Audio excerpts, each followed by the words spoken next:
Hi, welcome to the lab. I'm Ian Lauer. And I'm Tad the Diet Coach. In the lab, we bring you information on supplements to help you build your best physique. Which supplement are we looking at today?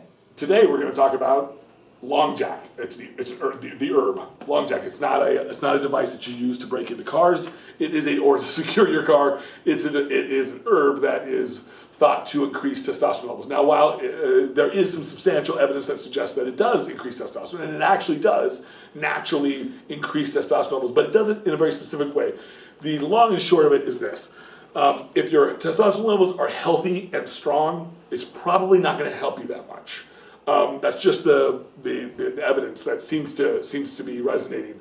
But what it does is it actually, so you have your testosterone levels that float around in your bloodstream, and you have what's called a free testosterone, which is the unbound testosterone, which isn't bound by sex hormone binding globulin. And that binds it and it makes it inert, so your body can't express some of its genetic code to be able to make your cells do what you want to do. So the more sex hormone binding globulin you have, the worse it is for testosterone levels in terms of exerting its effects. So it's thought, and this is just a theory, but I think it's probably pretty accurate that Longjack actually binds to this sex hormone binding globulin and causes more free testosterone to be available, and so therefore you actually maximize the testosterone you're actually producing without actually producing more. But again, the evidence and the science is not conclusive yet. But that's just what scientists think is probably going on. But it's worth, especially if you're one of the men out there, and I work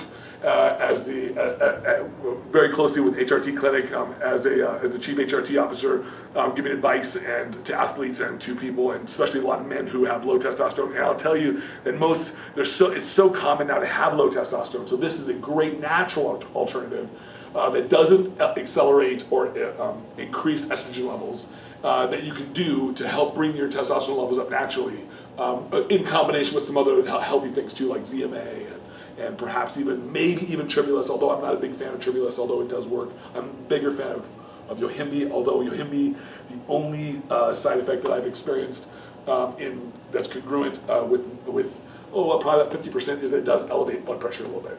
It has a tendency to do that more than others. Gives me acne, by the way.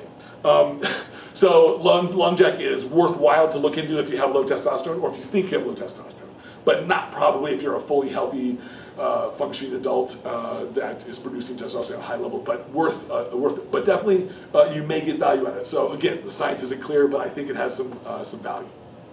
All right, Tad, some great information on that supplement. Thanks for sharing. You're welcome. Thank you for having me. And thank you for joining us here in the lab. Make sure you click back soon for more great episodes.